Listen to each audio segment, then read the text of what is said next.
অনির্বাণের শেষ কৃত্য সম্পন্ন করার জন্য এবার রাইকে নিয়ে বাড়ি ফিরলো স্রোত। সার্থক। হ্যাঁ বন্ধুরা, ভিডিওতে লাইকতে দেখতে থাকুন। অনির্বাণের লাশ নিয়ে যখন অনির্বাণের বাবা এবং মা অনির্বাণের বাড়িতে ফিরে আসে, ঠিক সেই মুহূর্তেই অনির্বাণের শ্রাদ্ধের আয়োজন করা মাত্রই যখন রাই সেই বাড়ির চৌকটে পা দিতে নেয়, তখনই অনির্বাণের মা রাইকে আটকে দিয়ে বলে থাকে যে একদম না, এই সর্বনাশী মেয়ের পা অবধি যাতে আমার বাড়িতে আর দ্বিতীয়বারের মতো না পড়ে সেই ব্যবস্থা এবার আমি করবো। ভালো ভালো আমি রাই তোমাকে বলে দিচ্ছি যে তোমার যদি বিন্দুমাত্র লজ্জা শরম বলে কিছু থেকে থাকে তাহলে এখনই তুমি বাড়ি থেকে বেরিয়ে যাও, বেরিয়ে যাও। তোমার মুখ দর্শন আমি করতে চাই না। তুমি বুঝতে পারছো না, যেখানে কিনা আমার সন্তানটাই এখন আর নেই, তাহলে ওর স্ত্রী বা কিসের অধিকার এই বাড়িতে থাকে বলো? তার থেকে বড় কথা, কোনোদিনও তো আমি তোমার আমার ছেলের বউ হিসেবে তোমাকে মেনেই নিইনি, তাহলে তুমি কোন সাহসে বাড়িতে আর থাকবে বলো তো? এক্ষুনি বেরিয়ে যাও, বেরিয়ে যাও।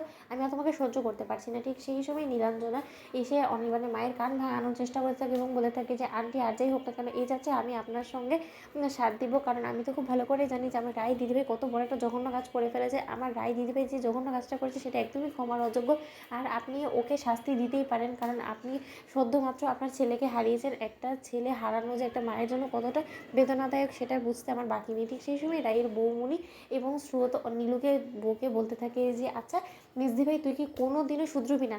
না রে, তোর সবসময় এই অন্যায় অবিচারগুলো রায় দিদিভাইয়ের সাথেই করণীয় থাকে, তাই না? তুই যেই কিনা দেখলি যে অনির্বাণ দাদা ভাইয়ের মা রায় দিদি ভাইয়ের উপরে চটে আছে, সেই সুযোগটাকে কাজে লাগিয়ে তুই রায় দিদি ভাইয়ের উপরে প্রতিশোধ নেওয়ার চেষ্টা করছিস। সেক্ষেত্রে তুই কী পাবি বলতো?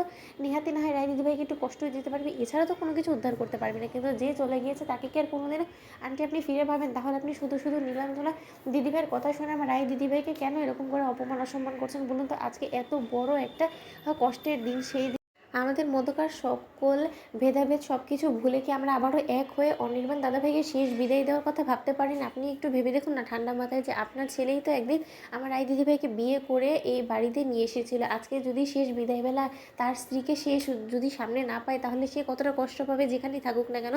আপনি নিশ্চয়ই চান না মা হিসেবে যে আপনার ছেলে কোনো মতো কষ্ট পাক, তাই অন্তত আপনার ছেলের কথা ভেবে হলে প্লিজ আমার রায় দিদিভাইকে বাড়িতে ঢোকার জন্য প্লিজ পারমিশন দিয়ে দিন। ঠিক সেই সময় অনির্বাণের বাবা এসে বলতে থাকে যে সোহিনী, তুমি আর ওকে আটকেও না, কারণ আর যাই হোক না কেন একদিনের জন্য হলো তো অনির্বাণের স্ত্রী ছিল, আর অনিও নিশ্চয়ই বেঁচে থাকলে আজকে রাইকে এ বাড়িতে ঢোকার জন্য বারণ করতো না, তাই প্লিজ তুমি সরে দাঁড়ো। ঠিক সেই সময় অনির্বাণের মা বলতে থাকে যে যা ইচ্ছে তোমরা করো, কিন্তু আমার ছেলের সংস্পর্শ যাতে শেষবেলাতে এই মেয়ে না ঘেঁষতে পারে সেই ব্যবস্থা এবার আমি নিজ হাতে করবো, কারণ আমি চাই না যে আমার ছেলেটা বিদায় বেলাতে আর কোনো রকম কোনো কষ্ট পাকে। এই অপয়া মেয়েটা যতবার আমার ছেলের কাছাকাছি আসার চেষ্টা করছে ততবারই আমার ছেলের কোনো না কোনো ক্ষতি হয়েছে, কিন্তু এবার যে জঘন্য কাজটা ও করেছে এর কোনো ক্ষমা হয় না। এই মেয়ে একদমই আমার ক্ষমার অযোগ্য, তাই যত শীঘ্রই সম্ভব আমি ওর বিরুদ্ধে সকল প্রমাণ জোগাড় করে ওকে পুলিশের হাতে তুলে না দেওয়া পর্যন্ত আমি কোনো মতে শান্ত হয়ে বসবো না। সে তুমি যাই বলো না কেন, যে যতই আমাকে আটকানোর চেষ্টা করুক না কেন, এই যাত্রায় আমার ছেলে হত্যাকারীকে আমি কোনো মতে ছাড় দেবো না। তো বন্ধু ভিডিওটি লাইক এবং শেয়ার করে সাবস্ক্রাইব করতে ভুলো না।